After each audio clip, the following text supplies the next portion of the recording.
Hi guys, happy Saturday. So I'm going to start with a small business shout out. It's been a little bit since I've done these. This business is called Anomaly 8 Designs, and I will link her. But there's her card, and then I will link everything as well.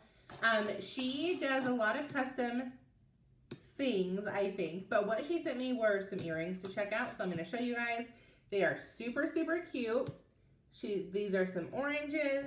She does a lot of like whimsical type earrings, some apples. I feel like if you have a teacher in your life, these would be perfect. So like this is very teachery style. These are one of my favorites. They are little, I want to say eyeshadow palettes. That's not the word, paint palettes. These are my daughter's favorite. If y'all know her, you know she's all about the unicorns. She wishes she had pierced ears. These are probably my favorite. I'm a little boring, so I'm not that whimsical. But I highly recommend working with her. She's a very good person in general. Again, the business name is Anomaly 8 Designs, and I will link everything either down below or up above, wherever you can find it. We are doing a gift card, an Amazon gift card giveaway. So if you'd like in the drawing, all you have to do is share this video and then drop in the comments shared. That way I can write you down. What we're gonna do is it's gonna be a January contest. So any video you share in January, you'll automatically get an entry into that, and then we'll be doing a drawing at the beginning of February. So I wanted to share with y'all real quick.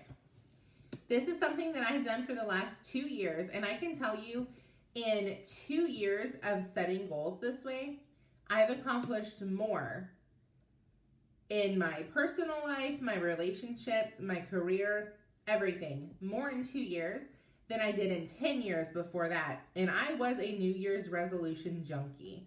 Like, drop me a 1 if you set New Year's resolutions every single year. I was definitely one of those people.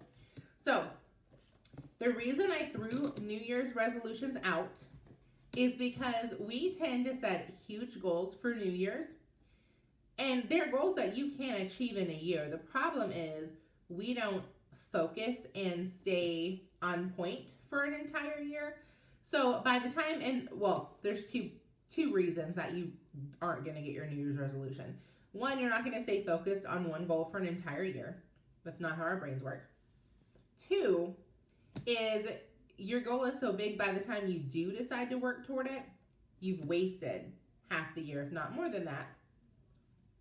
And then by the time it's ready to do it, you don't have enough time to complete the giant goal that you set. 1 second. Sorry. I noticed something that I needed to fix real quick, and I'm not savvy enough to like turn the camera on and back off. So what I do instead is I set 90-day goals, because you can stay focused on one goal for 90 days. And I say one, I'm going to show you what I do. It's not one goal, but you can focus on something for 90 days. And then in 90 days, you can reevaluate and you can turn it into something else. So I'm going to walk you through. This is a 3-part goal setting system that I use. Again, I do this every 90 days. So typically I do it in January. So for January, February, and March, I'm working on certain things. Then the end of March, I do it again. In April, May, and June, I work on those things.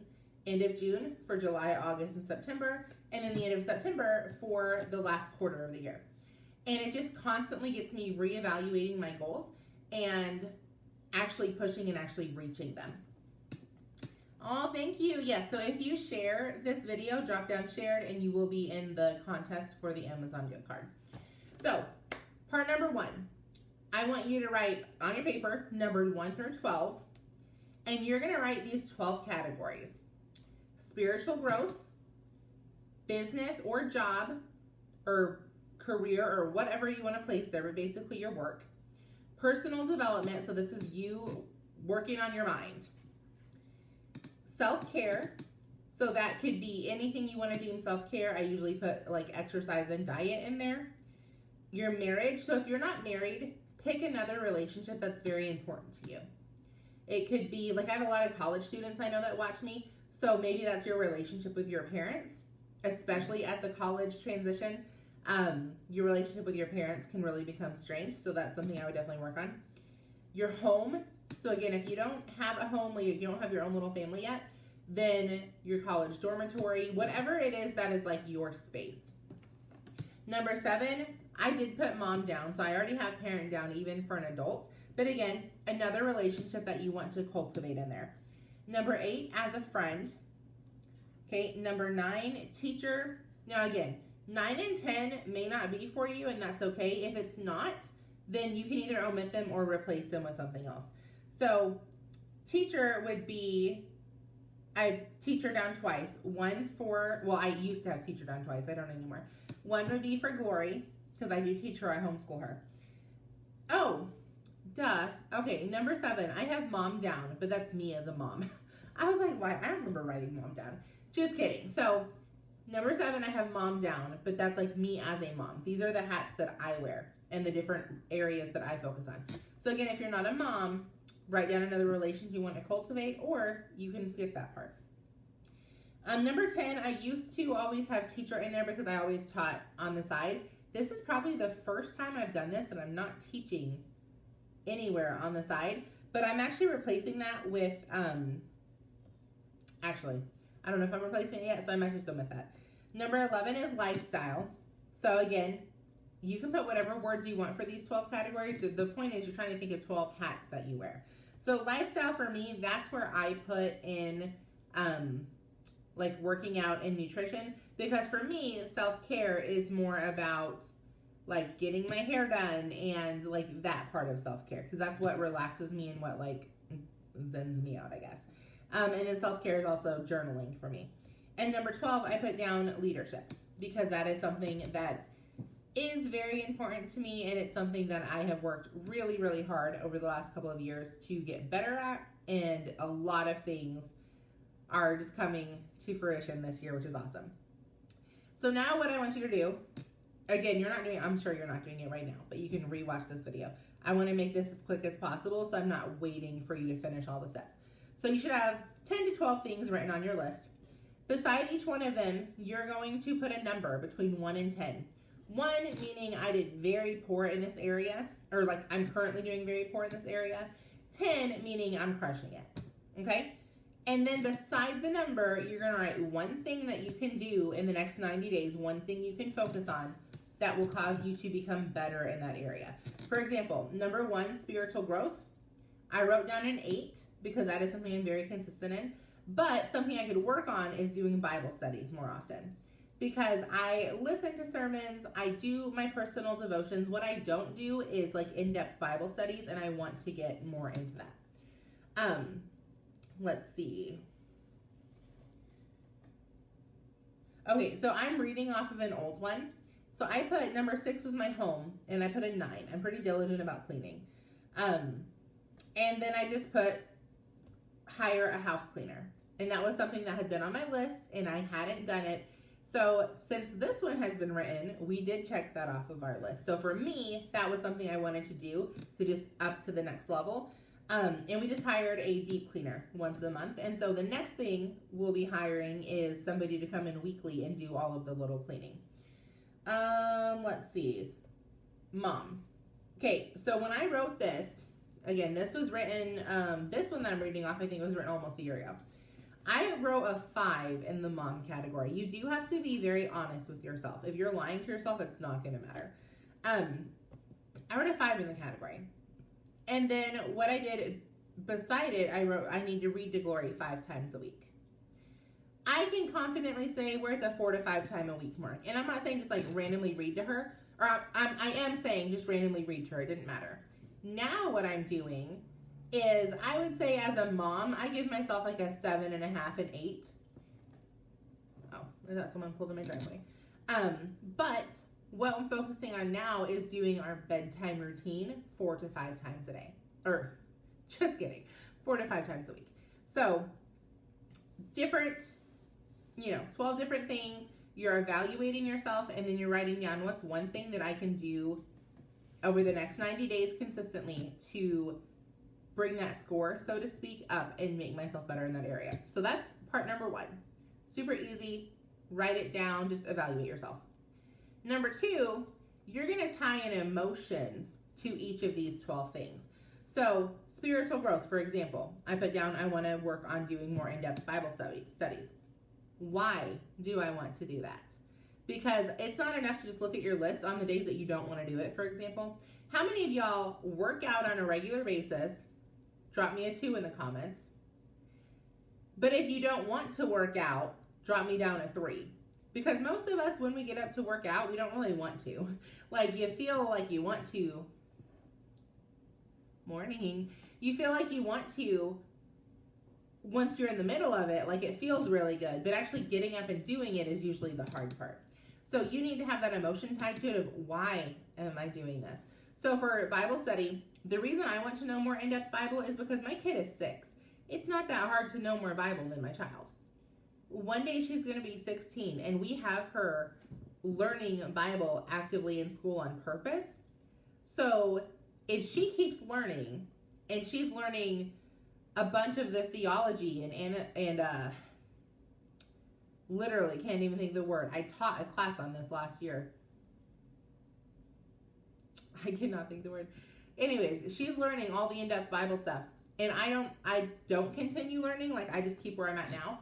There's going to come a day where she knows more than I do, and when she comes to me and asks me questions about things, I'm not going to have an answer.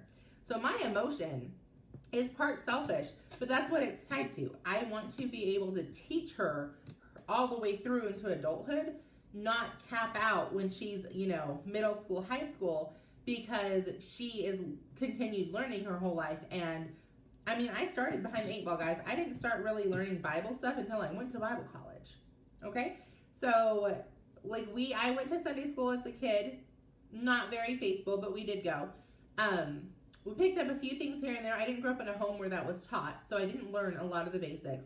I literally remember in college, sometimes they would talk about certain stories, and I'm like, man, that's so cool. And my friends would be like, yeah, we learned that in 3rd grade. The story wasn't the main part of the sermon that he just preached. It was the life application. But I was so stuck on the awesome story because I'd never heard it before.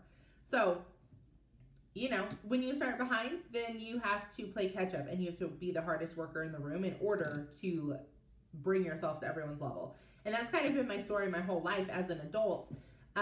Typically, I go into a situation we'll just say marriage, for example. Marriage was hard for me. I don't come from a home where there was a marriage that I could model after. I was never taught how to cook and clean. And it is what it is.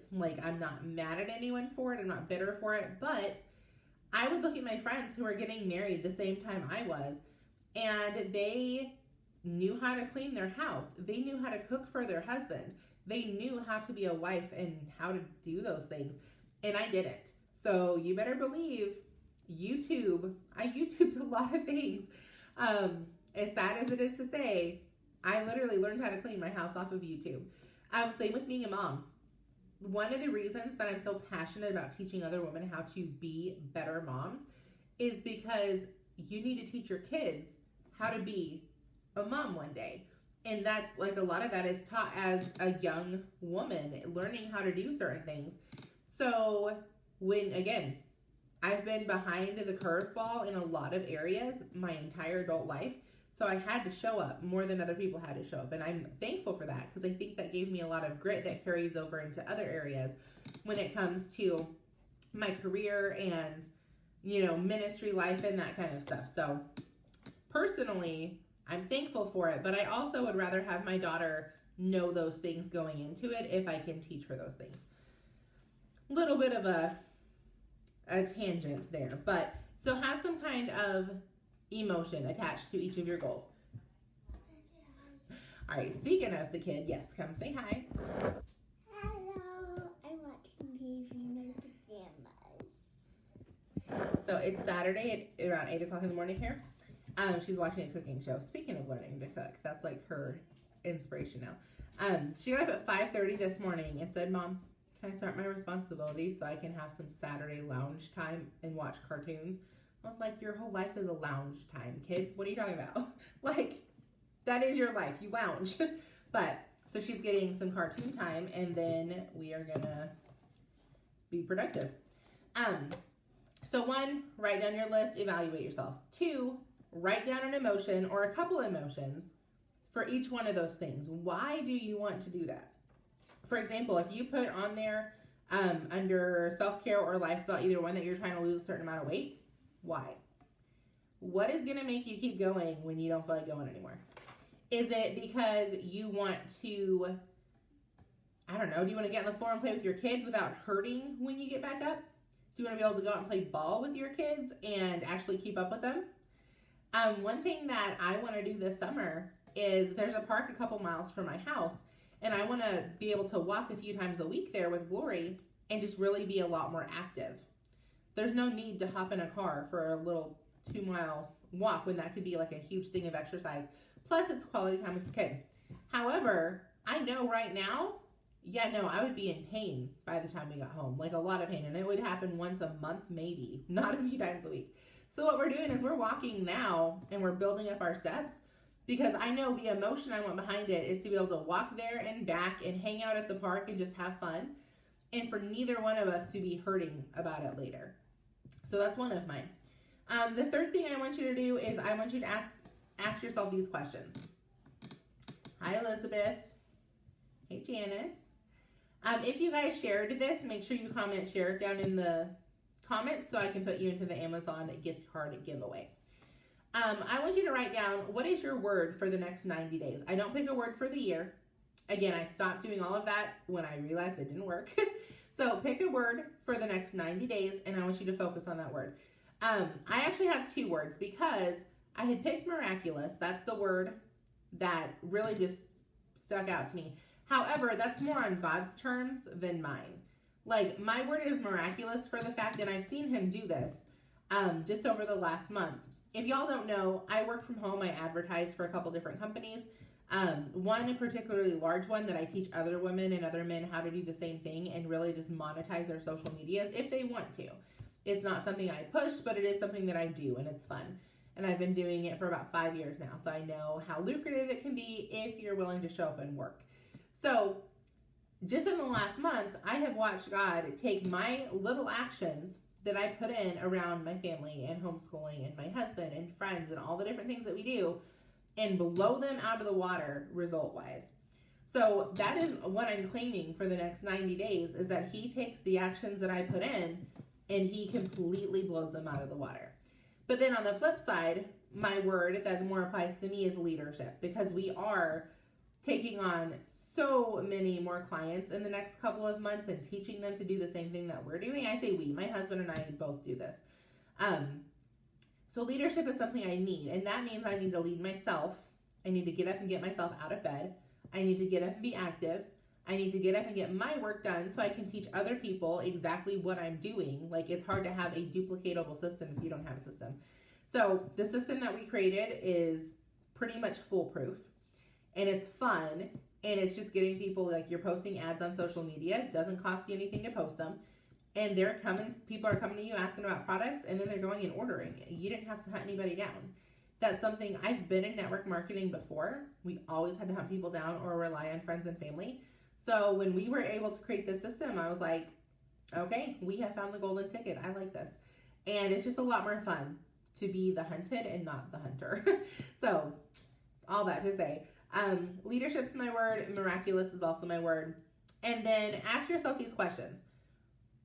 What season of life are you in? Are you in a season, maybe you're a brand new mom, like just had a baby. I'm talking like within the last 30 to 60 days. You may be in a little bit slower season. You're in that new season of just enjoying your baby. Are you in a busy season where you're working on a promotion, or you're working on a bonus, or you are finishing school maybe? Because I know when I student taught, that was a very busy season. What are some things in the last 90 days that you had wins? Now remember, I'm reading what I wrote about a year ago. I wrote down that I had a strong team that was working, and I thought I had a strong team back then. Comparing it to the one we have now, I didn't have that strong of a team, but because the one we have now is pretty phenomenal. I had been doing some mommy and me play dates, and those kind of died down a little bit because of what's going on in the world, but they are about to start back up. What projects are you working on that aren't complete yet? What areas do you need more discipline? You know, one thing I put in there was watching less TV. And I can say in the last night, and again, this was a year ago, in the last 90 days, I can count on one hand the amount of times I just sat down to watch TV or just had it like mindlessly in the background. What's one thing that stresses you out or drains you? Guys, I had talked about this, and I won't go into detail, but at the time, a year ago, our church was draining us. It was stressing me out. It's causing me so much anxiety. We had to change that. And now we're part of a church that is so professional and so first class, and there's not any drama. And that's something that it was like very evident that we were not in the right place. And it's just something that was like a weight lifted off of our shoulders. So looking back and reading this, I remember how I felt writing this, because no one should ever have to feel that about God's place. But it had just become very toxic, very quick. And when we made the decision to switch, it was painful. But now looking back, like, this has been one of the best years ever when it comes to just our spiritual life and really seeing some things that I guess we had turned a blind eye to for so long because we were in the middle of it, that now from the outside looking in back on stuff that we used to allow to happen in, ministry leaders, that I was like, oh, heck no, like that would not be okay with anybody who really was like in the center of just God's will in general and the way that people treat each other. What's something that energizes you or fills your cup? Journaling was one of the things I put on there, and getting on work Zooms, which is just, we get online with our team and we work, and it's just fun. Sometimes we talk. Last night we talked about so just some different things our husbands did that were silly, like not anything bad, but just things that husbands do, and it was just a couple of us on last night. Some nights when the guys get on, because obviously some nights it just depends on who hops on. But when some of the guys get on, we are a little bit more censored when we're talking outright with each other. But then there's one guy in particular that'll get on with us, and he just will crack jokes, and he's just so much fun to work with. So they always fill my cup. What are some bad habits you need to break? Again, this was a year ago, guys. I wrote down I needed to stop staying up late and scrolling on Facebook. I have a rule now. I'm not allowed to bring my phone to bed. And so literally my phone goes on my dresser. My dresser is not within arm's reach, so it's on the dresser by the alarm clock. I go to bed, I go to sleep, and it's so much easier to get up in the morning. If y'all have been following me for any length of time, you know that I strive to get up at 3 o'clock. If I oversleep, I typically am up by 5:30, which used to be like I couldn't get myself out of bed before 8:30. And it's amazing how good habits can change so much. One thing that is frustrating you right now? I'm not going to share what I wrote, but I can tell you that thing doesn't frustrate me anymore. I worked on it and worked on it and worked on it and worked on it, and now it's one of the things that brings me joy. What is one thing that brings you the most joy? Y'all, I wrote down planning. What's sad is I would still write that down probably, but I'm just a planner nerd at heart. What's your greatest fear going into the next 90 days? What I wrote down, again, I'm not going to share because it is incredibly personal, but I can tell you I had no reason to fear it. And looking back at the last year, again, it's just been one of the best years that I think we have had ever, both in our business, in our finances, in our personal life, in our spiritual life, in our family life. Like, I can't explain, but yeah, I would say 2020 was just a very, very good year for us. And then one of the skills that I want to practice, and I can tell you, one of the skills that I want to practice in this coming 90 days is singing. I haven't done it in public for so long. I had a video pop up. Actually, I've had 2 videos pop up, very different videos, just in the last couple of months. The first one that popped up was me singing in a bar. And I remember I was like, oh man, this was like 9 years ago, I think. So I pushed play just for that I almost said something bad. for giggles. We'll just say for giggles. And I was like, man, I forgot the feeling. Like, I love to perform. So I honestly did forget that feeling. And then another one popped up like 2 weeks after this of me singing in Teen Center, which is basically like our teen church that we had at a church I went to when I was in college. And same thing. I was like, man, I forgot how much joy that this brought me. So I think I'm going to start making time for that again, because why not? Like, why not do something that makes you happy and you can turn around and use it to serve other people? So I'm going to hop off here. I hope that this helps somebody. Just a small recap if you are thinking, oh, I just hopped on, should I watch the whole video? I'm just going through how I actually turn my goals into reality. There's 3 steps. You're going to write a few things down, basically a list of the hats that you wear and kind of assessing yourself. Then you're going to tie emotion to that list, and then you're going to answer a few questions. And this is what I do every 90 days, guys. This is how I went from struggling in my business and struggling to make much money. This coupled with, again, I told you all, we have that system that we don't have to go sell to a bunch of people anymore. So that helps. It helps when people are hunting you down and knocking at your door instead of you constantly going and having to Facebook parties, guys. Oh my goodness, if I could tell you how many Facebook parties that I get invites to, and I'm not mean about it, but in my mind I'm like, oh, it's such a waste of time, guys. There's such a better way to do this. Like, we just need to all help each other level up. And I remember having to do those Facebook parties. I remember having to post products all over my wall. I remember having to, every time I went live, it was to tell about a deal or, oh, look at this product. I don't do any of that anymore. So the system is a huge asset, but also the 90-day goal setting. I would say that's probably second to the system. And just taking my business from here to like skyrocket. And the same with personal and spiritual, like focusing on something for 90 days is just incredible.